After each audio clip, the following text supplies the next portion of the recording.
सहना भवतु सहनौ भुनक्तु सह वीर्यं करवावहै तेजस्विनावधीतमस्तु मा विद्विषावहै। ओम शांति शांति शांति। ओम पूर्णमदः पूर्णमिदं पूर्णात् पूर्णमुदच्यते पूर्णस्य पूर्णमादाय पूर्णमेवावशिष्यते। ओम शांति शांति शांति। श्रुतिस्मृतिपुराणानाम् आलयं करुणालयं नमामि भगवत्पादं शङ्करं लोकशङ्करं शङ्करं शङ्कराचार्यं केशवं बादरायणं सूत्रभाष्यकृतौ वन्दे भगवन्तौ पुनः पुनः। ईश्वरो गुरुरात्मेति मूर्तिभेदविभागिने व्योमवद्व्याप्तदेहाय दक्षिणामूर्तये नमः। नमस्कार।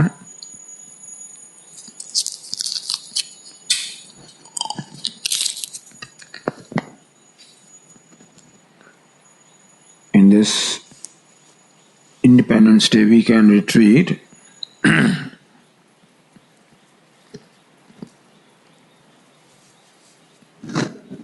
the topic that we selected for discussion is sarvatra sama-darśhanaḥ. Sama-darśhanaḥ.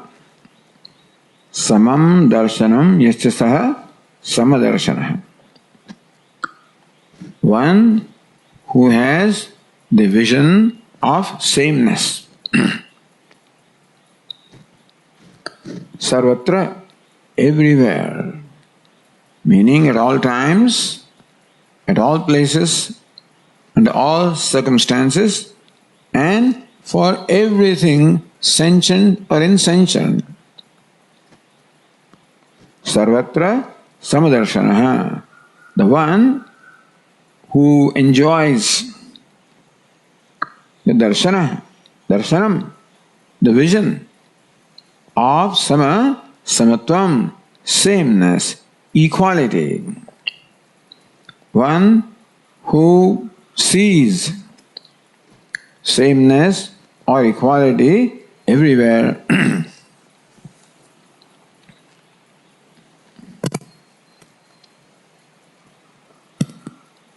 This is a quarter of a verse from the Bhagavadgītā, the 6th chapter. Sarva-bhūta-stham ātmānaṁ, sarva-bhūtāni chātmani, īkṣhate yoga-yuktātmā, sarvatra sama-darśhanaḥ. So who is the one who enjoys the vision of sameness everywhere? Yoga-yuktātmā. Yoge yuktah ātmā yasya saha yoga-yuktātmā. Here the word ātmā means the mind. One whose mind is joined with, focused upon, concentrated in yoga. Where the word yoga means the knowledge. So one who abides in the knowledge is yoga-yuktātmā. So one who abides in the knowledge, here the knowledge of the self, knowledge of Brahman, knowledge of Ishvara. One who abides in that knowledge sees the same everywhere. So this vision of oneness is extolled in more than one place in the Bhagavad-gītā.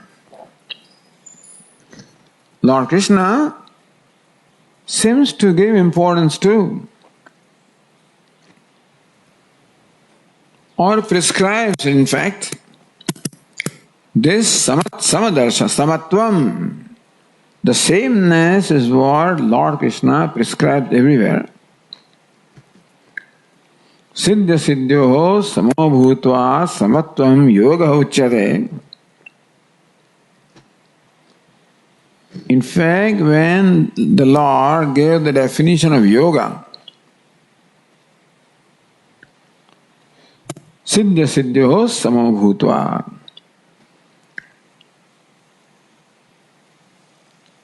one having become sama, even-minded towards siddhi, and a siddhi towards success and failure. So the even-mindedness was called the yoga in the first stage,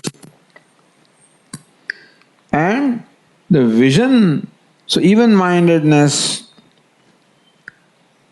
same-mindedness, equal-mindedness, which is a state of mind, is called yoga at the first stage, and the vision of sameness, which is the vision of the knowledge, is called the yoga in the ultimate sense. So Lord does use the word yoga in Bhagavad-gītā. Lord Krishna uses the word yoga in the sense that Yoga Shastra also uses yoga chitta vritti nirodha, the stoppage of the mind, the cessation of thoughts of the mind, that state called samadhi, absorption, is called yoga in the Yoga Shastra. In that sense also Lord Krishna uses the word yoga in the Bhagavad-gītā. Except here, the yogi is one whose mind is absorbed in the vision of sameness, vision of oneness, in the knowledge of oneness. So here the word Lord Krishna uses the word yoga or yogi in the sense of also the one, the wise person who abides in the knowledge of the self. What is the reason why the Lord brings up this concept of sameness again and again? Samam sarveshu bhūteshu tishtantam yah pashyati sa pashyati. One who sees the same truth obtaining in each all is called, is the one who really sees. Vidya vinaya sampanne brahmane gavihastini shunichaiva pandita sama-darśhanaḥ. Again, sama-darśhanaḥ. Those wise people who see samam, sameness, in a brahmana, in a cow, in an elephant, etc. Suhrun mitra yudasina madhyastha dveshya bandhushu sadhu svavijapakeshu samadrushti vishishate. One who is samadrushti, having the vision of sameness, in a suhrit, benefactor, mitra, and a friend, ari, even in a foe, etc. So in all these people, all this diversity, one, or in all these diverse kinds of people, samadarshi, one who sees the sameness, vishishate, he excels. So you can say that this sama-darśhanam, the seeing of sameness, seeing of equality, seeing of oneness, is the vision that the Bhagavad-gītā wants to impart to us. Why would that be so? only if that vision is important to us.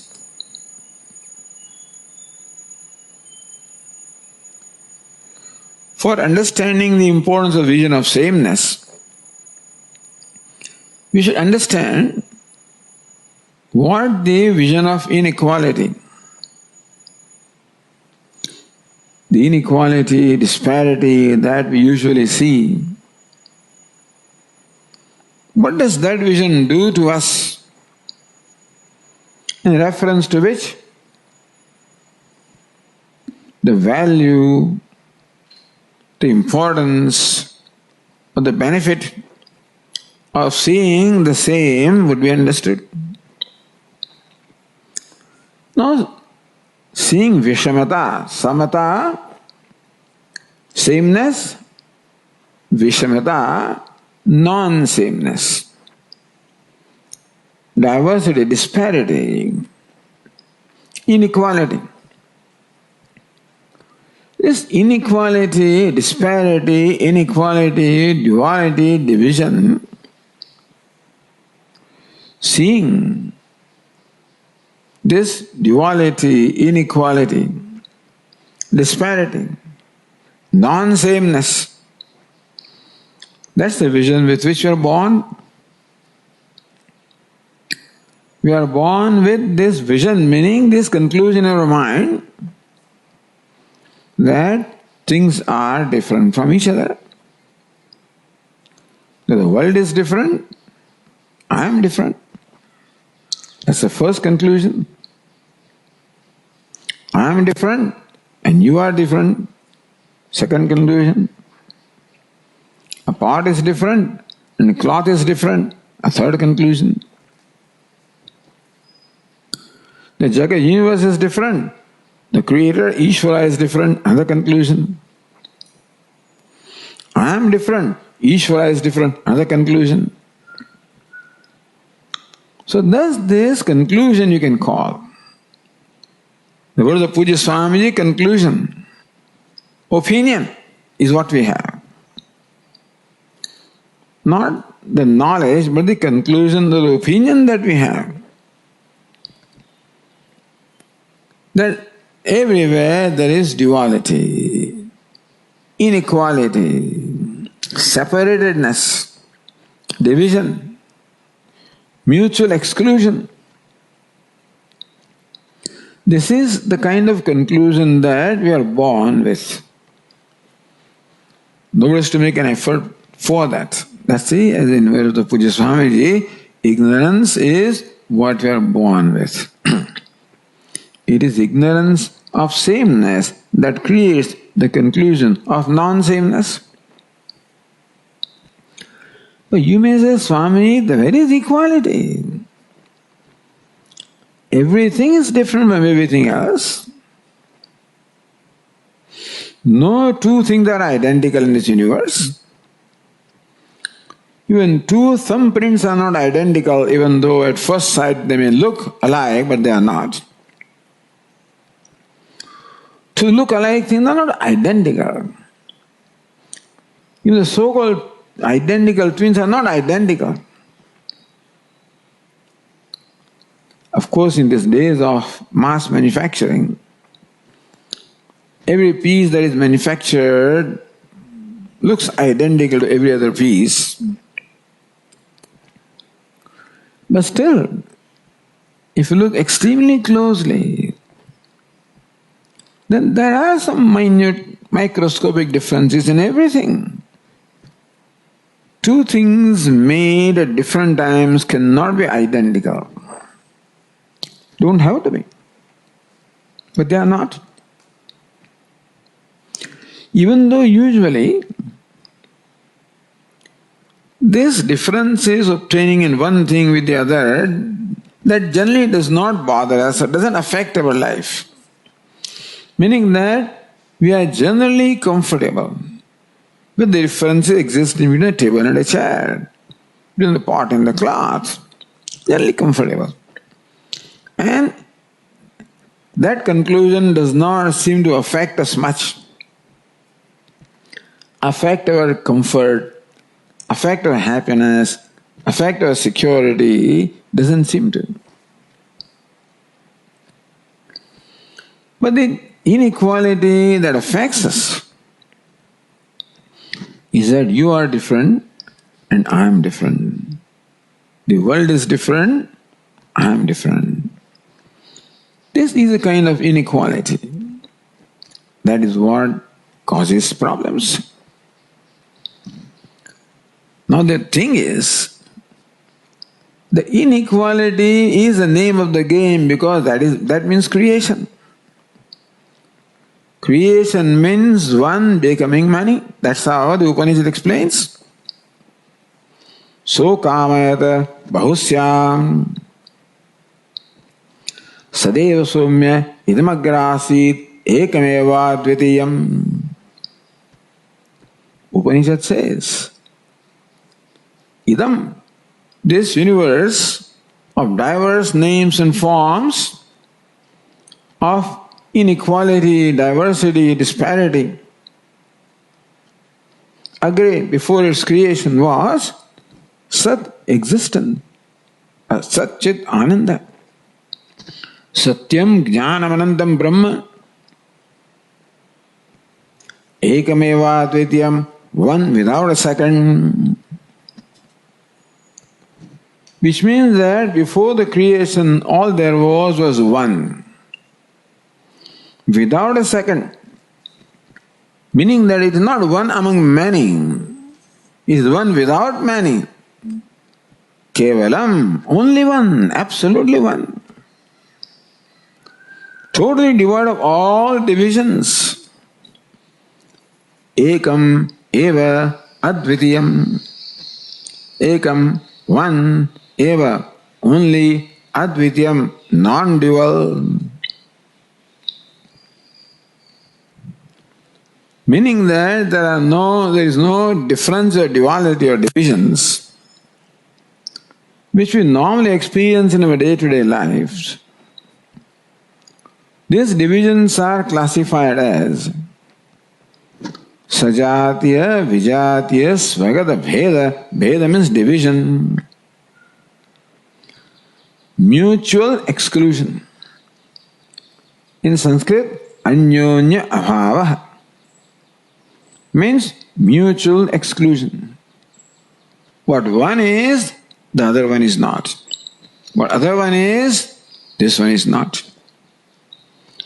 And all these bheda, bhava, bheda, the divisions, mutual exclusions are classified in three categories: sajatiya, vijatiya, svagata.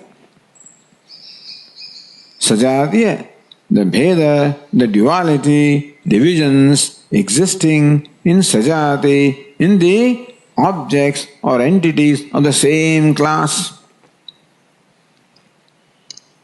Like furniture is one class of entities, and that table is different, chair is different, teapot is different, bed is different. The divisions obtaining in the entities of same class. Tree is one class, mango tree is different, neem tree is different, trees are different. So this was sajatiya bheda. Human beings, I am different, you are different. Sajatiya bheda. The bheda, the division, the inequality or the non-sameness existing in the entities of the same class. Vijatiya bheda, the bheda or the division or the duality obtaining between members of different class.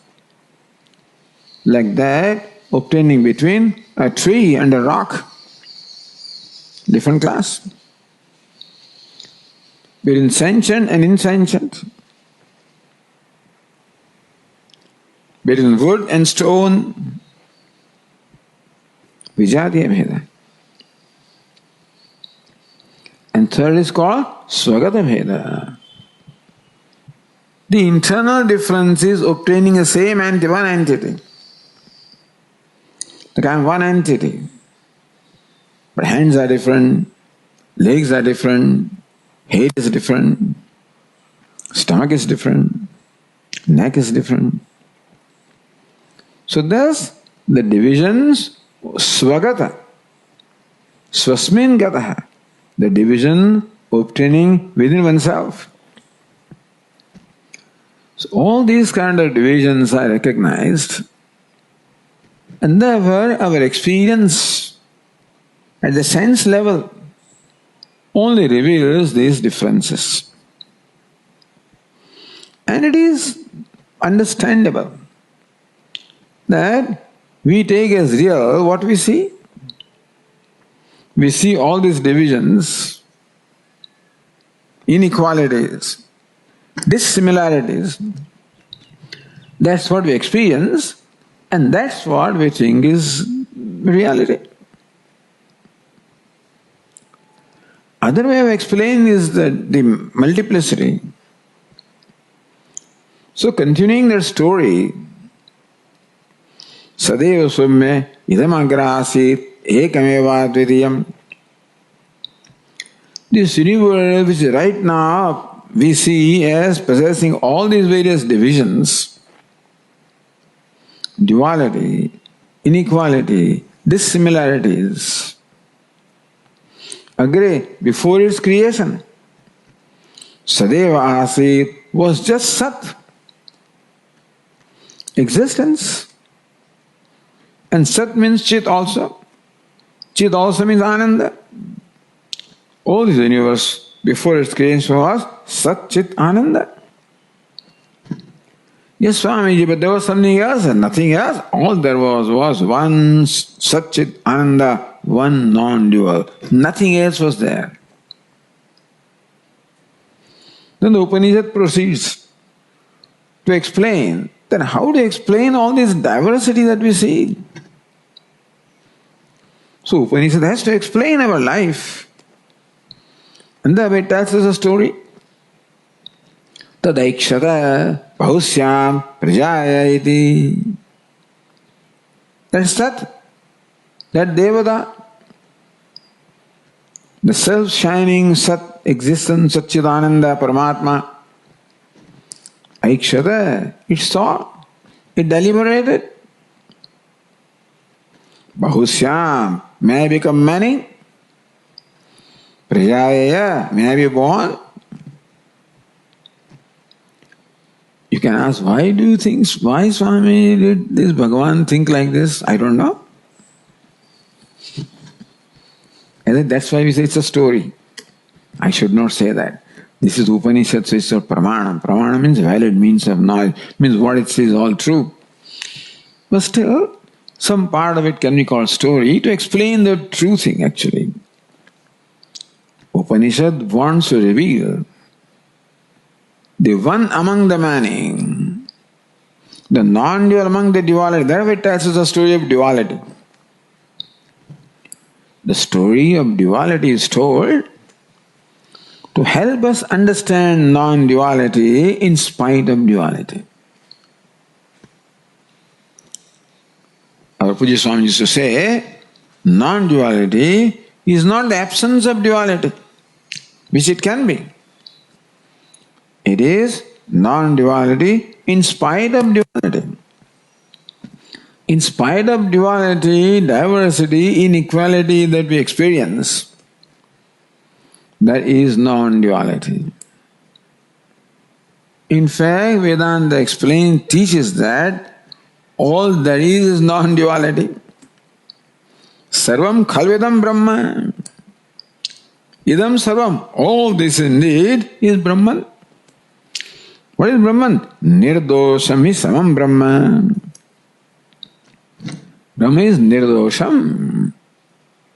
Is devoid of all dosha or faults. Devoid of all raga dvesha, all guna dosha. It is nirgunam, nirdosham, nirvishesham. Samam, equal. That's what Brahma is.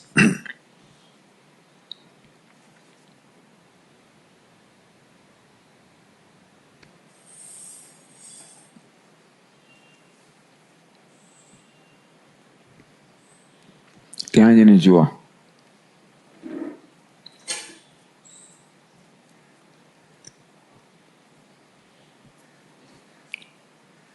nirdosham hi samam brahma. So Bhagavadgītā itself gives the definition or explanation. What is Brahma? Nirdosham hi samam Brahma.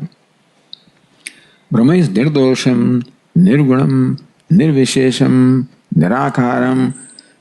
It is faultless. Nirdosha means free from all dosha, all defects, all faults, all impurities. Brahman, Ishvara, God, the truth is like that. That Brahman, īkṣhate, saw, deliberated, Bahusya, may I become many, Prajaya, may I be born.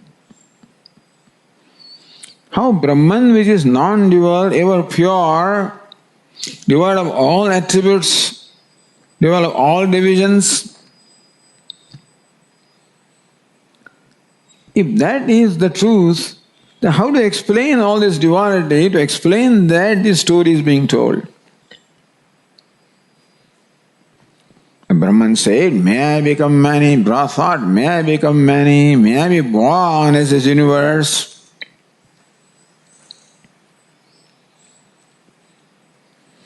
Then it created the element fire, and then it created the element air, water, earth.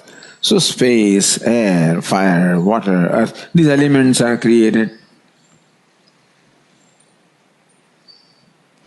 How did it create? Where did it get it?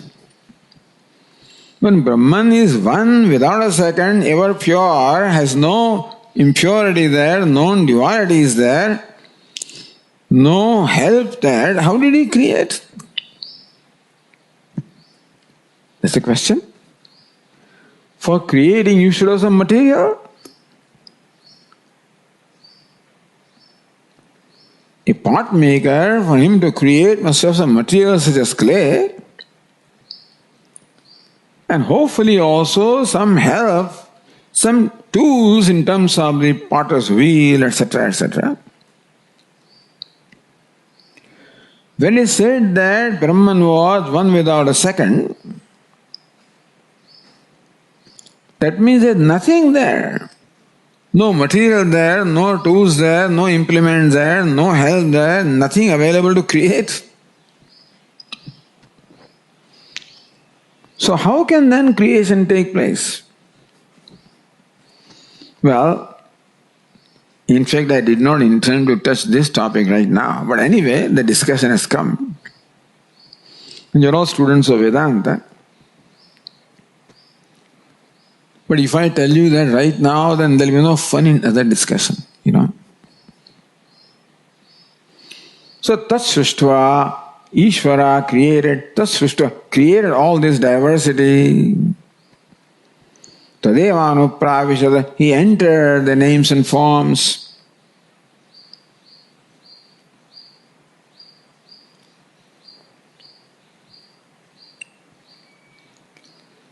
Vichitya dhiraha namani kritva abhivadanyadaste sarvani rupani vichitya dhiraha namani kritva abhivadanyadaste, says Purusha Sukta.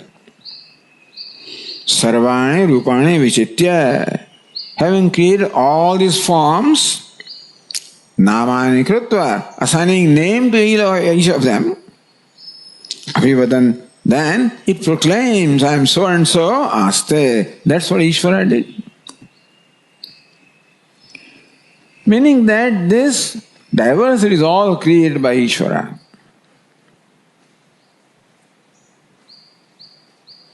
And therefore, that is what we experience. Why does Lord Krishna emphasize the vision of oneness or sameness? Because the truth of all this diversity, the dissimilarity is that Brahman nirdosham is samam Brahma, the ever pure, ever innocent, one non-dual Brahman is the reality of all these diversity and all the defects and problems that we see.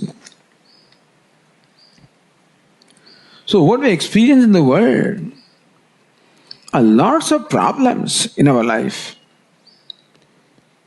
And even problems also do not matter. They all create divisions, they all create sorrow. They create mental suffering. Either sorrow or suffering which is our problem. That's called samsara. And the reason for that suffering is our conclusion that what there is duality. This is our conclusion. What there is non-sameness. What there is duality. What there is separatedness. What there is division, dissimilarity, disparity. And it is true that at the sense level, what we experience the world does display that duality, dissimilarity. And again, Vedanta, accepting the Prakriya of Sankhya, explains how the material cause of creation is this Prakriti. Vedanta, they will call it Maya, which is composed of three gunas, sattva, rajas, tamas. So Prakriti or Maya, which is said to be the material cause of the universe, is made up of the three gunas, sattva, rajas and tamas. And therefore this universe is a manifestation of three gunas. So we earlier made a statement,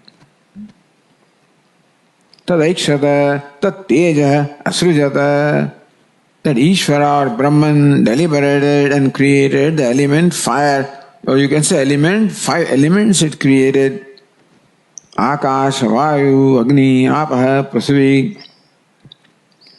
The elements space, air, fire, water, earth. And since the original cause is Maya or Prakriti, which is made up of three gunas, sattva, rajas, tamas, so naturally, the qualities of the effect flow into the qualities of cause flow into the effect also.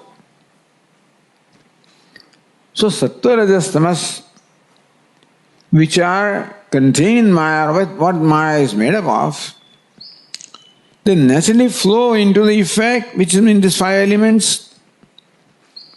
Meaning each element also has these three gunas, sattva, rajas, tamas. So then the diversity or process of creation is further explained.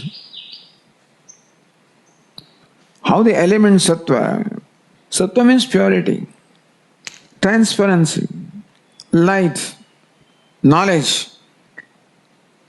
Therefore, first from the sattva aspect of these 5 elements are created the faculties of knowledge. The 5 organs of perception and the mind. These are the faculties of knowledge. These are created from the sattva aspect of the 5 elements. So from the sattva aspect of element space, the quality of element space is sound. Therefore, from the sattva aspect of element space, is created the faculty of hearing, the organ of hearing, which perceives sound. Touch is the quality of the element air. Therefore, from the sattva aspect of element air is created the organ of touch. Fire, the quality is color or form. So eyes which perceive the colors and forms are created from the sattva aspect of element fire. Water has the quality of taste. Therefore, our palate or tongue, which is the organ of perception of taste, is created from the sattva aspect of element water. And earth, the quality is smell. Therefore, the nose, the organ of smell, is created from the sattva aspect of the element earth. Similarly, rajas aspect. Rajas means activity. Therefore, and further, one more thing. From the combined sattva aspect of all the five elements is created antahkaranam, the inner organ which we call mind. So together, the organs of perception and mind together are the instruments that we have for gaining knowledge. Knowledge of the world and many other kinds of knowledge. Second thing that we do, so we have this power of knowledge which is exercised through these five organs of perception and the mind. The power of action, kriya shakti, for which we have the five organs of action, and the prana, the vital air. So the five organs of action are the organ of speech, created from the rajas aspect of element, space. Our hands, second organ of action, created from the rajas aspect of element, air. Legs, the third faculty, organ of action, created from the rajas aspect of element fire. Organ of procreation, created from the rajas aspect of element water. Organ of excretion, created from the rajas aspect of element earth. And the combined rajas aspect of all the five elements, they form the prana, the vital air, which provides the vitality, the energy to all the organs. Now what is left? The tamas aspect is left. So understand that when these five elements are created, then their pure form, called tanmatras, meaning that they are not visible, they are not perceptible, and they are all subtle. So therefore, from the sattva and rajas, both of which cannot be perceived with the sense organs, from them is created the subtle body. What is subtle body? The organs of action, the mind, perception and mind, and the organs of action and prana. That's subtle body. So what is left now is the tamas aspect of the five elements. Then we are told how. Now, still that tamas is still subtle. And it has to grossify in some way. So we are told that this tamas aspect of the five elements undergoes mutual combination called panchikaranam. In that process, the subtle becomes gross. What is gross? Gross is that which can be perceived through senses. So then we have the gross body, this perceptible body, made up of the tamas aspect of the five elements. And we have the gross universe of names and forms, again the product of the tamas aspect of the five elements. This is how the process of creation is explained. How the one becomes many. Ekameva dvitiyam. The one without a second, the non-dual, that is devoid of all divisions, somehow appears as, creates or appears as this universe which is all duality, all diversity, all divisions.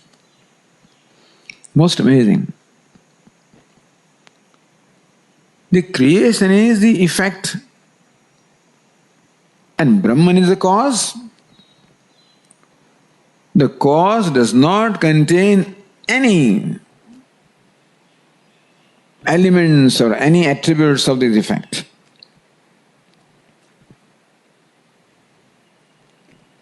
How can that happen, Swamiji?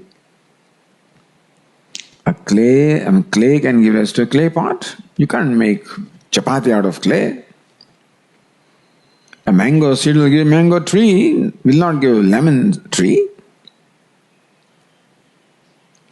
How come Brahman, which has no duality at all, no diversity, no impurity, no divisions, how can it produce this universe which is all duality, diversion, etc.? Vedantins have no answer to this. This is anirvachaniyam. It is inexplicable. But nobody will admit this. So what do they say? They say there is Maya. So Brahman through Maya created this universe, you can say. What is Maya? Triguna-atmika Maya. Maya is that which is made up of the three gunas, sattva, rajas, tamas. And all those gunas then flow into the universe which is the product of Maya.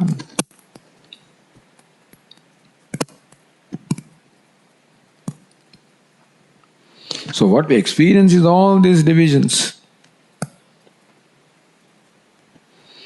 And another thing that we have, not only do we experience the divisions or duality which Maya has created, but Maya has supposedly created another thing which is most dangerous. What is that? That we take these divisions as real. So when I say we are born with this, meaning that number one, that we are born with the faculties of perception and knowledge with which we only perceive the diversity.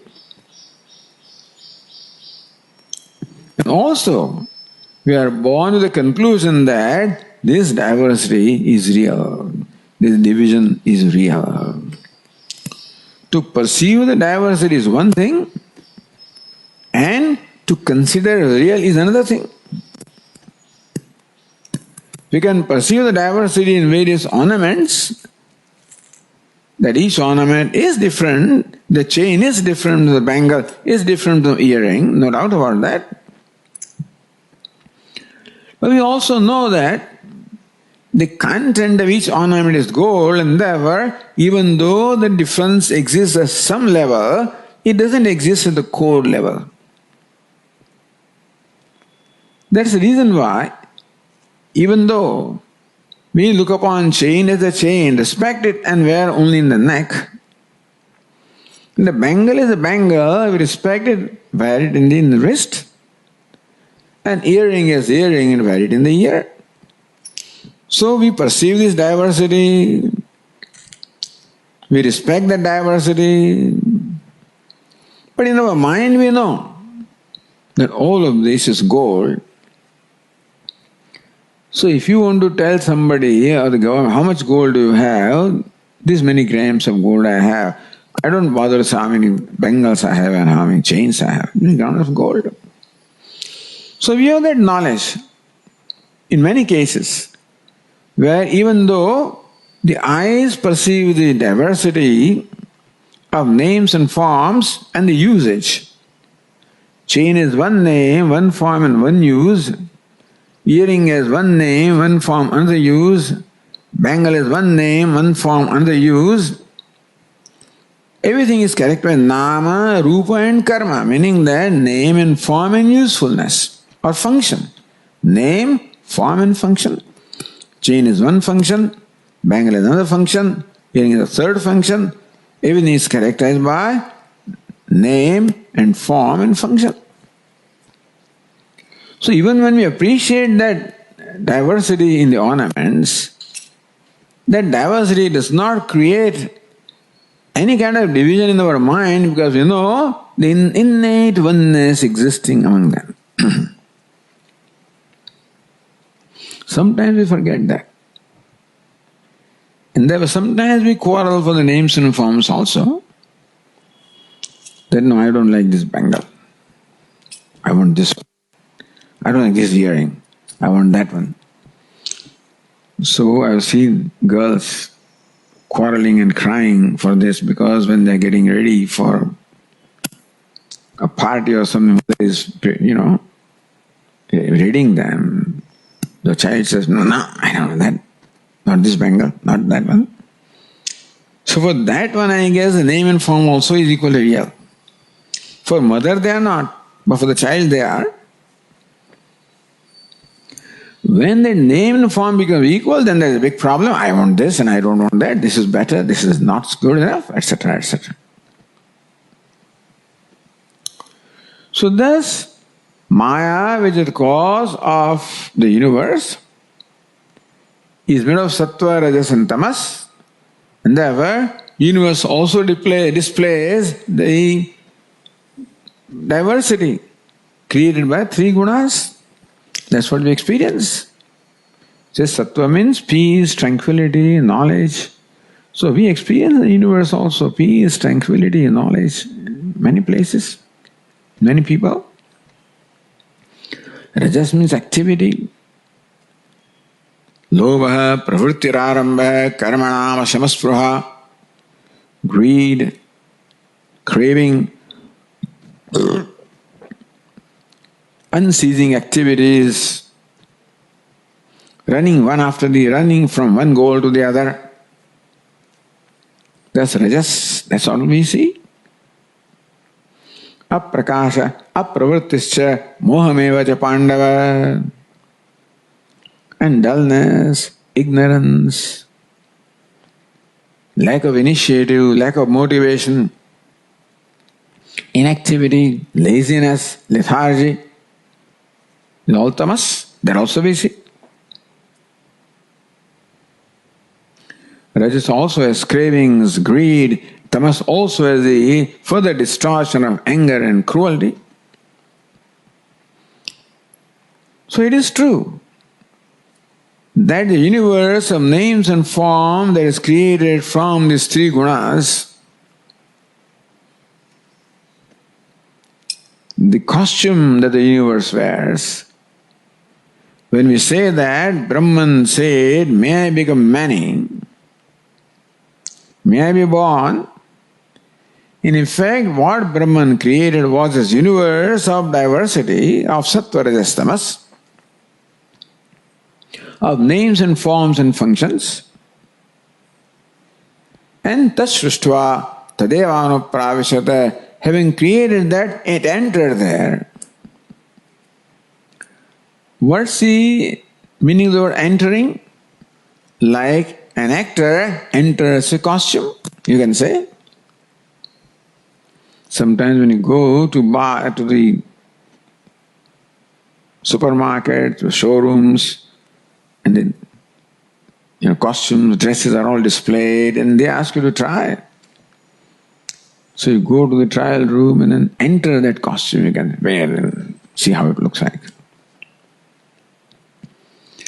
So you can say that the actor enters the costume. You can say he puts on the costume or enters the costume.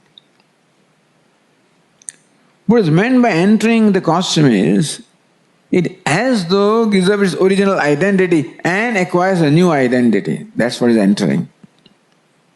A good actor. When a good actor enters the costume of beggar, it means that it as though gives old identity of an actor, of a very wealthy person, and acquires a new identity, that of a beggar. That is called entering. That's what Ishvara did. Tashrushtva tadeva-anupravishata. It created all these names and forms, all the diverse costumes. As long as we know that the diversity is only at the level of costume, there is no problem. But what Ishvara did was, not only it created diversity, it entered, it changed identity. It assumed a new identity. Now the actor has assumed an identity called beggar, called king, called minister, called hero, called villain.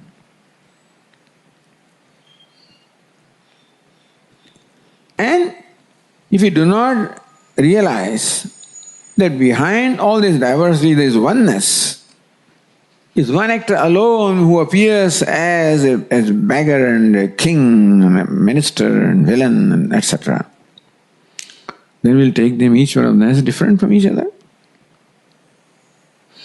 And then we treat them also differently. We look upon beggar in one way, treat the beggar in one way, the king in a different way, minister in a third way, a criminal in the fourth way. If you think that, that is the reality of that entity. And that's what is happening to us. The truth is that it is one actor, one Ishvara, one Brahman, which is nirdosham, devoid of all the defects. And the limitation is called the defect. Inadequacy is called a defect. Devoid of all inadequacy, all limitation, all divisions. Which is complete, free from all lack and want and divisions. That is the nature of Brahman. Now that the Brahman has entered this universe of names and forms, meaning that it has assumed all these costumes. But here, entry means not just putting on the costume, but then assuming a new identity. So this is where our example of the actor and costume, is somewhat different. That when the actor enters the costume, then it retains his identity. So that's not quite entering as we mean by entering. Tat sruštva tadeva anupravishat. Having created that, it entered. Here the entry is changing the identity. Therefore, in our example, you can say that the actor entered the costume, meaning that it put on the costume and changed its identity. That means identified with the costume. And therefore now his perception of himself changed. Earlier the perception was, I am actor, I am a wealthy person. Now the perception has changed, I am a beggar. So this is called entry. We don't use the word entry in that sense. Devadatta entered his house, he entered. So entry in the usual parlance, in the day-to-day language, does not mean to change the identity. But here, that is why there is a long discussion. When Bhashyakara explains this expression, tadeva anupravishat, tat anupravishat, what is this pravesha? What is this entry? This pravesha, entry, this expression appears in more than one Upanishads.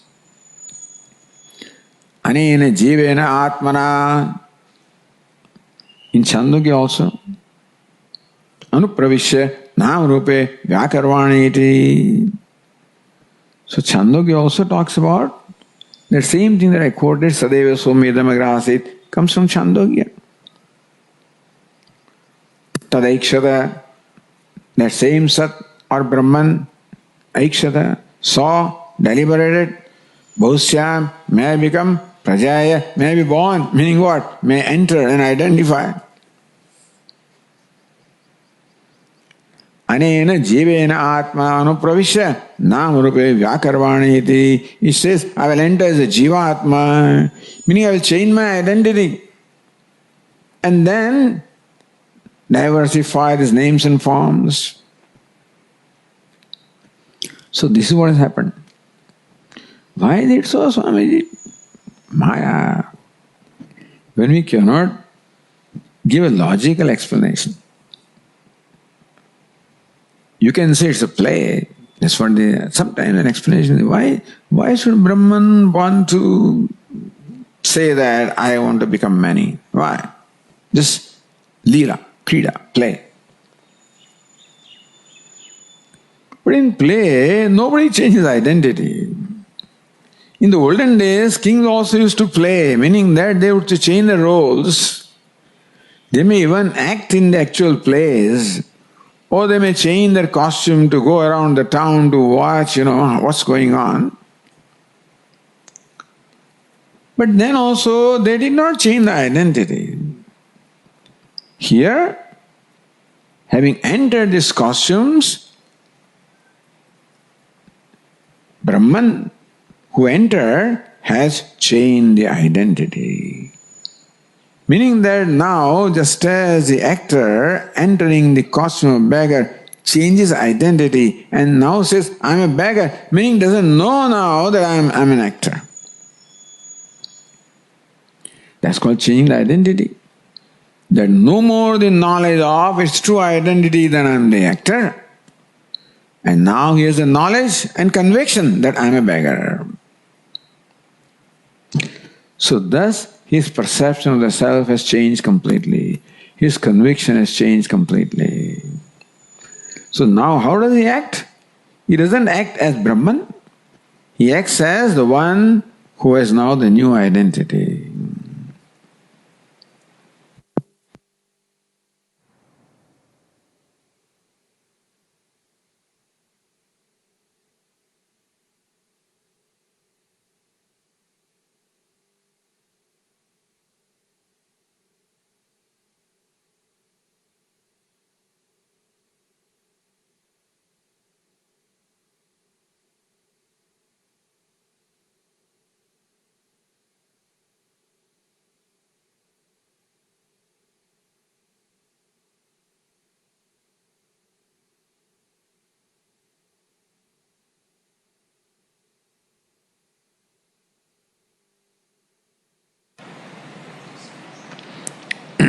Testing my patience as well as your patience.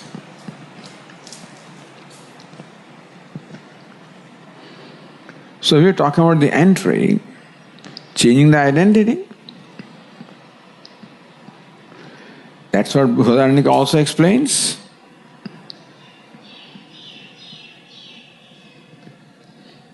Ānakhagrevyaha. He entered up to the tip of the nail. Anupravishtaha ānakhagrevyaha. That creator has entered here up to the tip of the nail, meaning that he is completely identified with his body, mind, sense complex. So what is his now new identity? Prananeva prana bhavati vadan vak pashyan chakshuhu. Now when he performs the act of breathing, he doesn't say, I'm Brahman breathing. He says, I'm the breather. I am a live being, an individual breathing. Vadan vak. Now when the action of speaking takes place, he says, I am a speaker. Pashyan chakshuhu. When the act of seeing takes place, he says, I am the seer. Shrunun shrotram. When the action of hearing takes place, he says, I am the hearer. Manvano manah. When the act of thinking takes place, he says, I am a thinker. Now the identity is changed completely. This is what has happened. So two things have happened. Number one, the diversity is created. And number two, there is the identification of diversity, meaning that the diversity is taken to be real. And therefore, how do I take myself to be? As confined to this name and form and function, this body, mind, sense complex, because that's where Brahman is entered, identified. And now he says, I'm a speaker, I'm a hearer, I'm a thinker, I'm a walker, talker, father, mother, successful, failure, doctor, lawyer, famous, non-famous, etc. So that when I confine myself to this one name and form, it is natural for me to think that you are the other one confined to that name and form. That's how the division between all living beings is created. With one jiva and the other jiva. With one living being and the living being, the division is created. I am different because I am up to this. I am confined within this body, mind and sense called. That much I am. And it doesn't stop there. That creates in me all kinds of things. Then I compare myself with you. I say I'm superior to you. And some kind of complex is entertained. I'm inferior to you, and the kind of complex is entertained. So thus when the duality between you and I is taken to be real, that you are totally different from me and I am totally different from you, if I just thought that you are different from me as far as your body and mind is concerned, and I am different from you as far as my body and mind is concerned, that's all right. The one functioning through that body-mind and functioning with this body-mind are not different. Suppose I knew that, then there would be no problem. Because yes, there is a duality at some level, no doubt about that. It has been deliberated, created. That's called creation. Where one becomes many, the same becomes dissimilar, the limitless becomes limited. That's called creation. Urdhva-mūlam adhā-shākham. The universe says its mūlam, its root, its cause as urdhva, as upari-vartamānaṁ, as the limitless. Adhā-shākham, the creation is one with branches all coming down, which means all duality, diversity. That's called creation.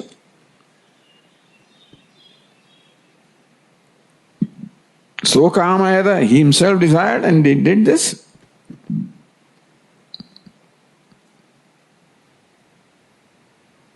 But then, when you do not know that this is just created